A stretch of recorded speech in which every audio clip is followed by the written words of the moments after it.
Dan O. Root II's son, Dan O. Root III, was, like his father, a teacher at Armijo High School. I had him at Armijo. And there's also a Dan O. Root IV and a Dan O. Root V. Dan O. Root II earned his bachelor's degree and master's degrees from the University of Wyoming and worked for the Union Pacific Railroad for several years before becoming an educator. He came to Armijo in 1937 to teach math and coach athletics. Just 3 years later, Root became the principal of Crystal Elementary School in Suisun City. He immediately ordered major improvements, including adding facilities for basketball, tennis, badminton, volleyball, football, track and field, baseball, softball, soccer, and much more. When school was out, they were used by the community. The improvements, along with the 1957 opening of the B.F. Rush plunge swimming pool, were part of his plan to bolster school/community engagement. During World War II, Root took a leave of absence and served active duty in the U.S. Navy as a lieutenant commander. He commanded U.S. Marines in Okinawa, Japan, and they endured numerous kamikaze attacks. After the war, Dan O. Root served as Suisun City's city clerk, its treasurer, and was a chartered member of the Rotary Club in Fairfield, Suisun, and its first president.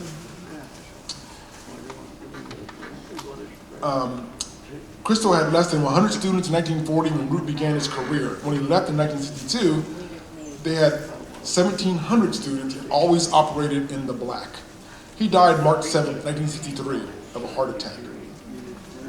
This picture is of the Dan O. Root building at Crystal that was built in his honor, but it and the old school were later torn down.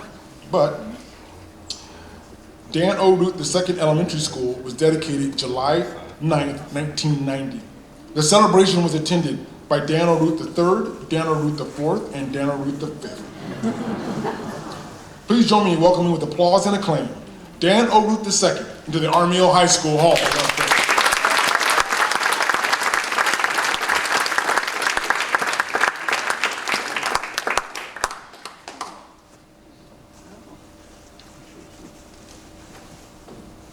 Well, as you can tell, I'm not any of the Dan O. Root's first, second, third, fourth, or fifth.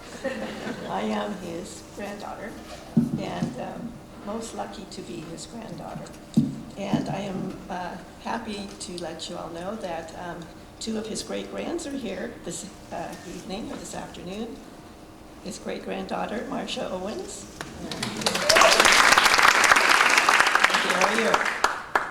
So anyway, actually, Tony, you did a beautiful job. Some of the stuff that, excuse me, I was going to talk to all of you about has happened.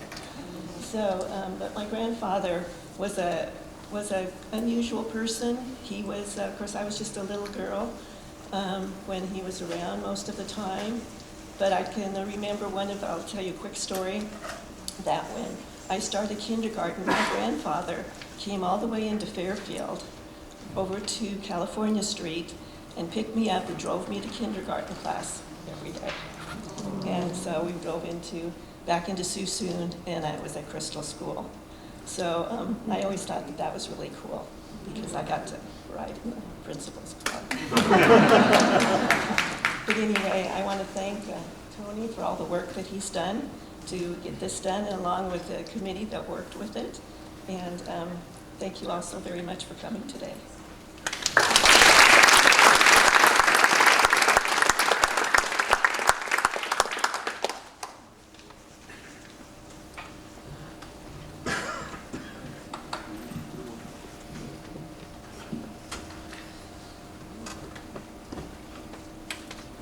Virginia Scardigli.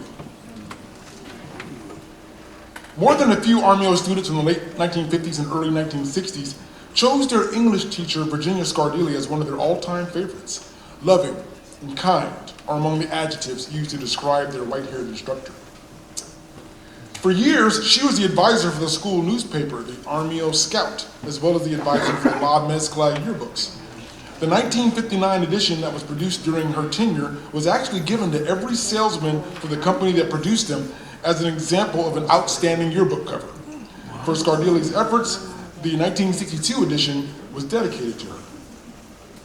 Now, what many students and faculty did not know about Virginia Scardigli until they read her obituary in 2007 was the full scope of her incredible life before she decided at age 42 to become an English teacher.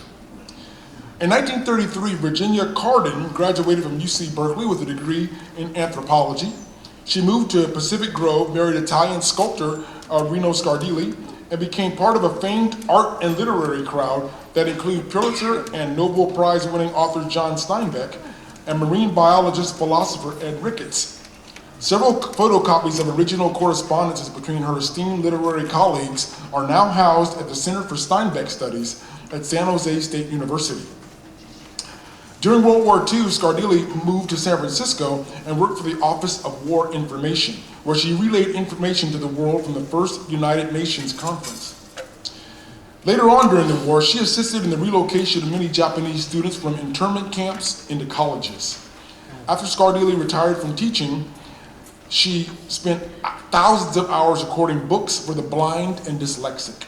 She firmly believed that everyone should be able to enjoy the pleasure of books. And now please join me in welcoming Virginia Scardigli into the Armijo High School Hall.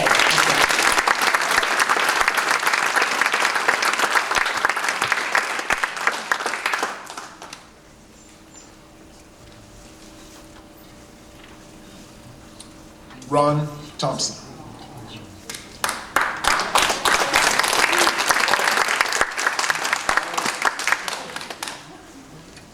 Ronald DeVere Thompson was a 1950 grad and excelled in baseball and basketball. In his graduation year, he was selected to the All-County All-Star team as a first baseman. In his senior year, the Indians participated in and won the first Solano County Athletic League basketball tournament, and Thompson was named the most valuable player. His talents as a forward on the team were acknowledged on a larger scale when he was selected to the 1950 All-American High School basketball squad. After Armijo, he graduated from San Jose State University and worked at Armijo as a PE teacher and coach from 1960 to 1964, before moving to the then new Fairfield High. Over the decades there, he became a legendary basketball coach and athletic director.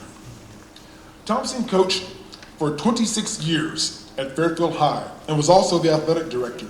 He was known as the voice of Schaefer Stadium, as he called home football games there well into his 70s.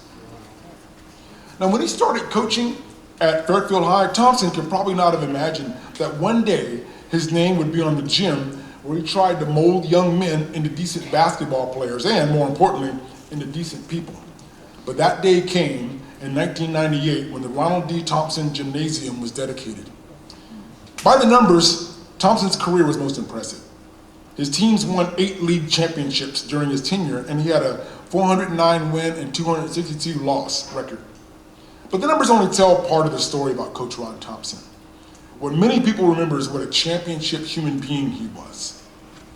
My name's David Wink. I was fortunate enough to play for Coach Thompson in the 81 and 82 seasons. He was an amazing man and taught me an enormous amount of life lessons, as he did for many other young men. I can still hear Coach Thompson's voice, "Front rim, David Wink," as I clank another free throw off the back of the iron. I think what Coach was really saying is concentrate at the task at hand and things will fall into place. Coach, congratulations on your induction into the Armijo Hall of Fame. I hope you're at peace up in the courts of heaven, and please don't kick the bleachers.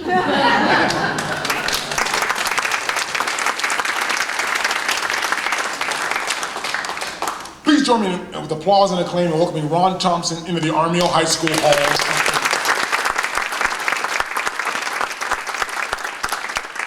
And to speak on his behalf, his daughter, Christy. Hi. So, front rim, I had to laugh at that. I still say front rim all the time watching basketball because nobody can hit a free throw. But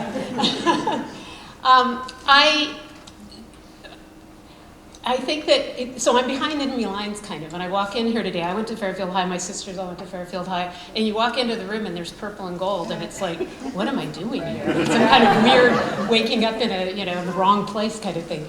But what I was thinking about before coming up here, or before coming here today, and really has come even more clear to me as I listen to people speak, is that thing that Mr. Bowen talked about, the small townness of Fairfield at the time that the people that we're honoring were part of Fairfield's story, and also that most of us in this room did experience it sometime. And what I really love about this induction is, so Ed Hopkins meant the world to my dad. I mean, he was really kind of a father figure to him, and I heard so much about Ed growing up, and he just felt like a family member. And then my dad went on to coach Jay, who was inducted in the 2015 class, Jay Dahl, and I know he had kind of a father figure role with Jay, and it's like, to me, that's the best of a small town. That continuity, that sense of people taking care of each other, not necessarily because they have the official role of family, but because that's what you do. You're trying to, teachers, the people that are educators, they're trying to build lives. And I think that a ceremony like this is a real reminder of the fabric of our town. I know it's big. I tell people all the time when I ask, I've lived at where I live now in the East Bay for 3 times as long as I ever lived in Fairfield, but to me it's still home. And I always tell people, so you don't think of Fairfield as a small town, but I promise you it was a small town when I was little. There's not a person, as we went through the past inductees, as we go through these inductees, that weren't just a part of my life and of my family's life, and that you just heard these names all the time. And this is all very, it's heartening. And my dad would have been very honored to be part of this, and I am very honored to be able to be here today and say thank you to the committee and to all of you for being here. And I do still feel like I'm a little bit of a weird dream, like what am I doing in an Armijo thing? Yeah. But it's a good dream now, so thank you.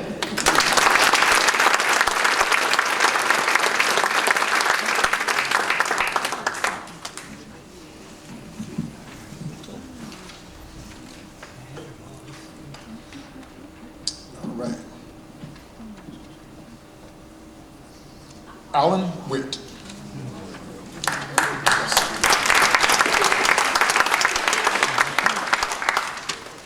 Now, when most people hear the name, a lot of people they hear the name Allan Witt, they think of the sprawling park on West Texas Street. Some Fairfielders of a certain age, however, are reminded of the man for whom the park was named, Allan Roy Witt. Born in 1913, Allan Witt graduated from Armijo High School in 1931. Before becoming a longtime custodian at Armijo, Witt's father, John Witt, had been a barber, and the son followed in the father's footsteps. Allan Witt finished barber college in San Francisco and opened his own place in 1932. He ran it for 68 years. Like many other barbershops, Witt's became not just a place for a shave and a haircut, but a community hub as well. Allan Witt was a busy guy. He was elected to the Fairfield City Council in 1948, where he was to stay for 24 years, serving as mayor from 1956 to 1958. He was a volunteer firefighter for 40 years. Now, he may have gotten his start in that endeavor during the massive 1929 fire at Armijo High School when he was 16 years old. He and others threw rocks at the upstairs windows to break them so water could be shot in the burning school because the fire department didn't have long enough ladders. Witt's passion was recreation, and he was a part of the city's decision to open a 4-acre park with a pool called the Fairfield Plunge. It was christened West Texas Street Park in 1961. At that time, it was said the name was probably just temporary. That was correct.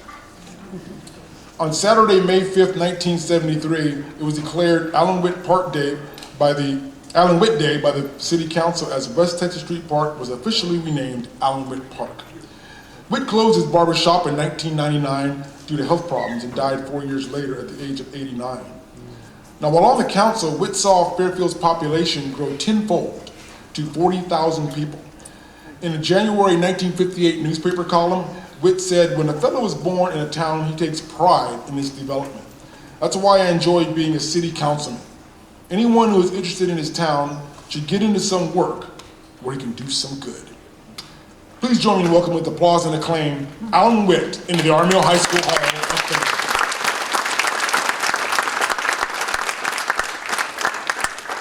now his grandson, Thompson.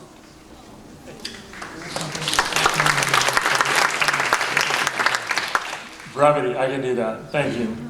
No, just kidding. I have to echo what Christy said, Christy Thompson, because we were classmates at Fairfield High in '80, and Ron Thompson's my coach. It is weird having all this purple and gold. Trust me. Of course, I grew up with purple and gold, right? My grandfather obviously went to Armijo High School. My mom, his 5 brothers and sisters. His dad, my great-grandpa, was a custodian at Armijo for 20 years, which I discovered in the 1935 yearbook doing family research, which is crazy because he worked on Cement Hill in the 1800s, right? And he was the sole provider of his family, so he was also a barber. That's probably where my grandpa got it, and he and also had a little shop down by Virgil's, selling ice cream and stuff. But oh my gosh, is this not the epitome of public service? Volunteer fireman for 40 years. Under 6 different fire chiefs. He also served on the sewer district, mosquito abatement. He was Elks Lodge, native son of Golden West, just mayor and city councilman from 48 to 72. That's when we lost our mom, his daughter in 72, and his brother, so that probably impacted his life there. Barber for 69 years. His barber shop right down in Texas, the place to go, $2 from the show. I think that was his logo or slogan. But right next to it was my aunt's bar. His sister, Elvie Hickey, married a guy named Ernest Hickey, Ernest didn't like Ernest, he just went by Hickey. So when you would come in to get your haircut at the barber shop, to get in the queue, it'd say, "Hey Al, yeah, you're up, I'll let you know." And when it was your time, you'd go over and have a drink at Hickey's, and he would knock on the wall, because it was a shared wall, and they would march back over, probably a little pie-eyed, probably thought they got the best haircut in their life. And don't forget to tip me, And my grandpa, he was quite the character. He always had 2 different wallets, right? One with ones, and then with 5 cents and 20s. And he had this extremely archaic cash register. I'm thinking to myself, this has got to be an under-the-table business. It says, ching, ching, Hey, Grandpa, you never put money in the cash register, right? You just put in your wallet. So that worked out really well for you. But probably my favorite thing is circling back to May 5th, 1973. And I remember, he threw the ball, still had the ball, still had the announcement. And he threw 3 balls that day when they named the park after him, and which was just an amazing thing. And he threw one, believe it or not, to Scott Tonneson, because there was 3 little leagues at that point, 3 different leagues, and I was an American, he was in Pacific, and another late Bruce Jennings was in Atlantic, so we each threw the balls, and we had practiced a little bit, and he threw a couple dirt balls, these guys, and then he threw a strike to me, so I was like, I think you did that on purpose, Grant. That was pretty cool. But anyway, so yeah, we're just grateful, of everything. And he was a wonderful role model. I lived on East Tennessee Street, so we saw my grandparents all the time, always staying over there. In fact, we would stay at his house, and sometimes my dad would be out and whatever, and we'd hear the scratching at the door. Our dog, our beagle, would march from 230 East Tennessee Street. Well, maybe my dad dropped him off outside. We don't know. We're going with it. He knew his way from 230 East Tennessee Street to my grandfather's house. Is literally is the only house on this block. 1020 Missouri Street, zone res commercial. So, but anyway, what a wonderful life he had. Married a great woman too, who also went to Armijo. More purple and gold for you, in 1935. And he became a barber because that was during the great one, right? The 1929 to 41 depression. And he said that, people always need a haircut. It turned out he was right for 67 years. So thank you so much for having us. Thank